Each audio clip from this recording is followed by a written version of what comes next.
നിങ്ങളുടെ favourite shows ഇനി ഒരിക്കലും മിസ്സാവില്ല. ഇപ്പോൾ C5 കാണും നിങ്ങളുടെ ഫേവറേറ്റ് ഷോസ് തികച്ചും സൗജന്യമായി. രാജു ഇതിനൊരിക്കലും ഒരു കല്യാണമായിട്ട് കാണണ്ട, ഒരു അഭിനയം അത്രമാത്രമായി കാണാൻ.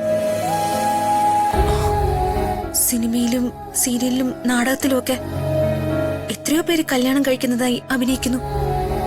അവരൊക്കെ ജീവിതത്തിൽ ഒരുമിച്ച് ജീവിക്കുകയാണോ? അല്ലല്ലോ. അങ്ങനെ ചിന്തിച്ചൂടെ രാജു?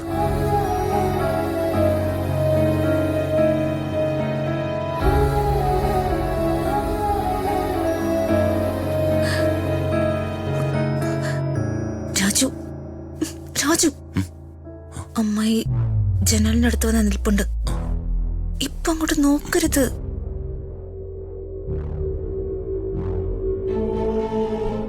മാഡം, അപ്പുറത്ത് രമ്യം വന്ന് നിൽപ്പുണ്ട്.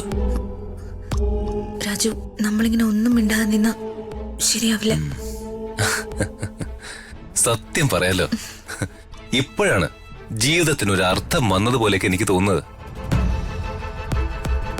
ഋതിക മാഡത്തിന് അറിയാമോ ഞാൻ എത്ര ഭാഗ്യവാനാണെന്ന്?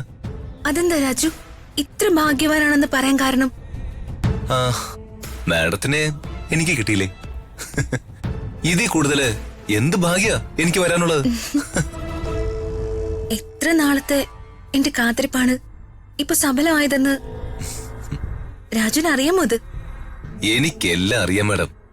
മാഡം എത്രത്തോളം എന്നെ സ്നേഹിച്ചിരുന്നു, എത്രമാത്രം എനിക്ക് വേണ്ടി കാത്തിരുന്നു, എല്ലാം എനിക്കറിയാം. പക്ഷെ ഒരുമിക്കാനുള്ള സമയമാകുമ്പോഴേ ഒരുമിക്കാൻ കഴിയൂ. നമ്മുടെ സമയം എത്തിയതേ ഉള്ളൂ. ഈ വിവാഹസൂക്ത പൂജ കഴിഞ്ഞാലേ മാഡം എല്ലാ അർത്ഥത്തിലും എന്റെ ഭാര്യയായി കഴിഞ്ഞു. ഈ പൂജ കൂടി കഴിഞ്ഞ എനിക്ക് ധൈര്യത്തോടെ പറയാം, രാജുവാണ് എന്റെ ഭർത്താവെന്ന്.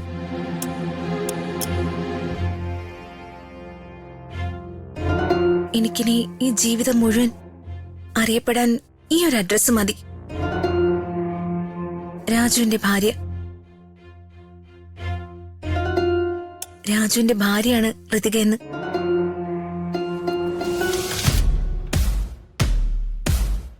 അയ്യോ, പൂജാമുറിയിൽ പോയി വിളക്ക് കൊളുത്തണ്ടേ?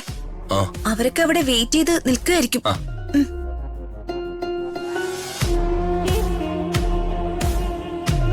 അംബിക മേഡം, അംബിക മേഡം എന്താ അവിടെ നോക്കുന്നേ? അല്ല, കല്യാണം കഴിഞ്ഞിട്ടേ പെണ്ണിനെ നന്നായിട്ട് നോക്കുന്നുണ്ടോന്ന് നോക്കിയതാ. അതെ, ഈ ജനലിലൂടെ ഒളിഞ്ഞു നോക്കിയിട്ടാണോ നന്നായിട്ട് നോക്കുന്നുണ്ടോ നോക്കുന്നേ? നിങ്ങൾക്കൊന്നും ഞാൻ വന്നത് ഇഷ്ടപ്പെട്ടില്ല എന്ന് തോന്നുന്നു. ഇഷ്ടപ്പെട്ടില്ലെങ്കിൽ പറഞ്ഞിക്ക്, ഞാനങ്ങ് പോയേക്കാം. വേണമെങ്കിൽ പോവൊന്നും വേണ്ട, ഞാൻ ചുമ്മാ ചോദിച്ചെന്നേ ഉള്ളൂ.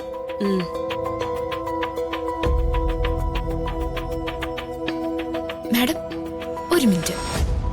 മാഡം സത്യത്തില് നല്ല മനസ്സോടുകൂടി തന്നെയാണോ ഈ പൂജയിൽ പങ്കെടുക്കാൻ വന്നത്?